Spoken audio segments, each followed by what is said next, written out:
जय हिंद दोस्तों। तो क्या हाल है, स्वागत है आप सभी का लर्न मंत्रा यूट्यूब चैनल में। तो आज मैं आपको बताऊंगा क्लास 10th और 12th के सबसे इंपॉर्टेंट क्वेश्चन बोर्ड एग्जाम के लिए। ठीक है, अगर आप 10th में हो तो सबसे ज्यादा इंपॉर्टेंट है और 12th वालों के लिए भी है। ठीक है, तो यहाँ पर सबसे पहला क्वेश्चन कहता है, बहुविकल्पी टाइप मैंने लिया है और यहाँ पर बहुत सारी चीजें मैं आपको समझाऊंगा। इसके बाद रचनाओं से रिलेटेड आपको एक भी कंफ्यूजन नहीं होगी। तो सबसे पहला क्वेश्चन कहता है, मेरी असफलताएं किस विधा की रचना है। भाई किस विधा की रचना है? सबसे पहला विकल्प है नाटक, दूसरा है कहानी, तीसरा है आत्मकथा और चौथा विकल्प है निबंध। तो मेरी असफलताएं किस विधा की रचना है, जल्दी से कमेंट करो। मैं अब आपको बता देता हूं, मेरी असफलताएं आत्मकथा विधा की रचना है। ठीक है, अब यहां पर आत्मकथा विधा की तो रचना, इसके लेखक कौन है ये भी पूछ लेता है कि भाई मेरी असफलताएं के लेखक कौन है। तो वो है बाबू गुलाब राय। आप याद रखना कौन है, बाबू गुलाब राय। ठीक है, तो ये आप याद रखना, बहुत ज्यादा इंपॉर्टेंट ये रचना है, आप जानते हो। ठीक है, उसके बाद आता है अगला, जयप्रकाश भारती की रचना। तो इसमें से जो चार विकल्प है, इसमें से जयप्रकाश भारती की कौन सी रचना है? पहला विकल्प है कामायनी, दूसरा विकल्प है आवारा मसीहा, तीसरा विकल्प है इंद्रजाला और चौथा विकल्प है हिमालय की पुकार। तो कौन सी रचना है यहाँ पर?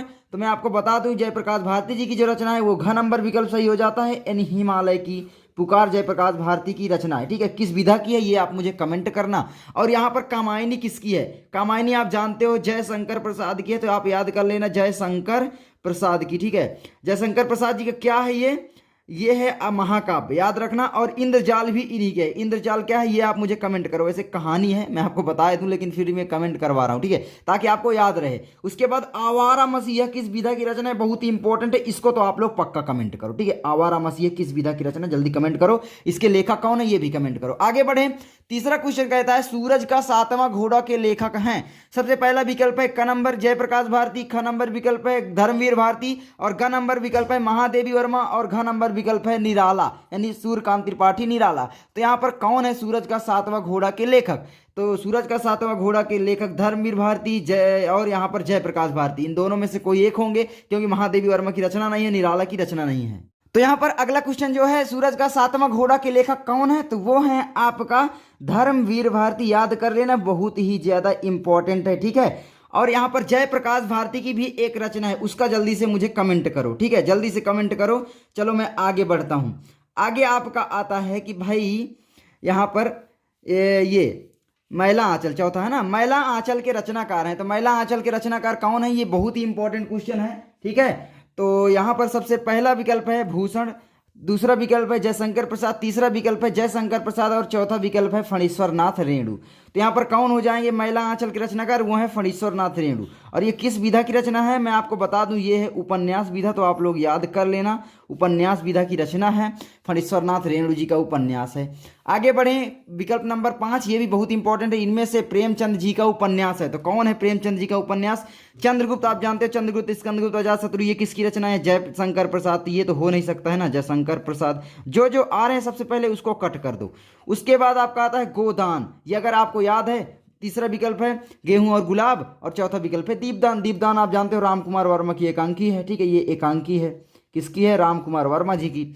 अब ये दोनों विकल्प कट गए, अब इन दोनों में से कोई होगा, तो ये वाला आपका विकल्प बिल्कुल सही है, गोदान। ठीक है, गोदान, गबन, याद रखना, गबन, सेवा सदन निर्मला, सेवा सदन निर्मला, कर्म भूमि, रंग भूमि, ये इनके उपन्यास हैं, बहुत ही इंपॉर्टेंट है। सारे उपन्यास आपको याद कर लेने हैं प्रेमचंद जी के। ठीक है, उसके बाद गेहूं और गुलाब बचता, ये है राम वृक्ष बेनीपुरी जी की रचना, राम वृक्ष बेनीपुरी। ठीक है, याद कर लेना, काफी ज्यादा सारी रचनाएं इंपॉर्टेंट, इसीलिए मैं हर चीज आपको बताते चल रहा हूं। आगे बढ़े, यहां पर आपका विकल्प नंबर 6 आता है, लहरों के राजहंस के रचनाकार हैं। तो लहरों के राजहंस के जो रचनाकार हैं वो कौन है?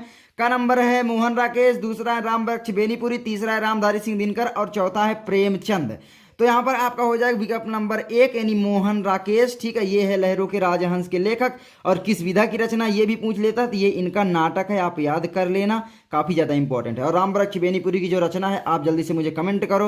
रामधारी सिंह दिनकर की रचना है कमेंट करो, प्रेमचंद की जो उपन्यास है उनका कमेंट करो, प्रेमचंद की कहानी भी है उनका कमेंट करो।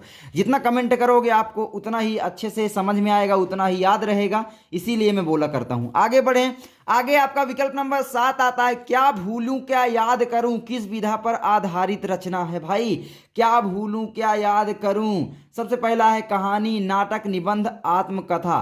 तो यहाँ पर किस विधा पर आधारित रचना है? तो मैं आपको बता दूं, क्या भूलूं क्या याद करूं आत्मकथा विधा पर आधारित रचना है। किसकी रचना है? ये आप लोगों को कमेंट करना है, ठीक है। क्या भूलूं क्या याद करूं, वैसे मैं आपको बता ही दे रहा हूँ। हरिवंश राय बच्चन कौन है? हरिवंश राय बच्चन, तो याद कर लेना हंस राय बच्चन, आप ये याद कर लेना। इनकी एक इंपॉर्टेंट रचना और भी है, उसको आप याद कर लेना, ठीक है। आगे बढ़ें। आगे विकल्प नंबर 8 आता है, ठूठा आम के लेखक का नाम बताइए। तो ठूठा आम के जो लेखक हैं वो आखिर कौन है? भगवत शरण उपाध्याय, विष्णु प्रभाकर, गुलाब राय या यशपाल? तो कौन है ठूठा आम के लेखक? तो इसका आप लोग मुझे कमेंट करो भाई साहब कि ठूठा आम के जो लेखक हैं इनमें से कौन है। आपको ये कमेंट करना है विकल्प नंबर 8, इसको मैं आपको एकदम नहीं बताऊंगा, ठीक है। आगे बढ़ें। आगे आपका आता है मेरी कॉलेज डायरी के लेखक है। तो मेरी कॉलेज डायरी के जो लेखक हैं वो डॉक्टर धीरेन्द्र वर्मा या फिर जयशंकर प्रसाद या फिर राजेंद्र प्रसाद या फिर पंत जी, कौन इसमें से हैं? मैं आपको बता दूं विकल्प नंबर का सही है धीरेन्द्र वर्मा। ये याद रखना, बहुत ज़्यादा इंपॉर्टेंट रचना है, ठीक है। डायरी लेखक थे ये। आगे बढ़ें। आगे आपका आता है कलम का सिपाही नामक कृति के लेखक हैं। तो कलम का सिपाही नामक कृति के लेखक कौन है? कलम का सिपाही आप जानते हो किस विधा की रचना है, वो है जीवनी, है ना।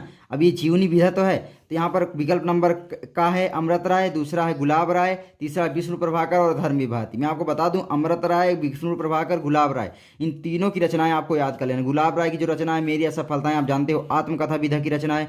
विष्णु प्रभाकर की जीवनी है आवारा मसीहा, और कलम का सिपाही अमृत राय जी की जीवनी है, तो याद रखना आप, ठीक है। तो विकल्प नंबर 1 आपका सही हो जाता है। तो इस तरीके से आप याद करोगे तो बहुत ही आसान तरीके से याद हो जाएगा। इन सारी रचनाओं को आप नोट कर लो। बहुत सारे लोग बोलते हैं पीडीएफ भैया दे दिया करो, तो यार आप लिख लिया करो, कितना टाइम लगेगा, लिखते वक्त आपको याद होगा, तो इसीलिए मैं पीडीएफ प्रोवाइड नहीं करता। आई होप आपको ये वीडियो अच्छी लगी होगी। अगर अच्छी लगी तो लाइक करना, चैनल पर नए हो सब्सक्राइब करना। मैं मिलता हूं आपसे किसी नेक्स्ट वीडियो में। जिस टॉपिक पर वीडियो चाहिए कमेंट करना। जय हिंद, जय भारत।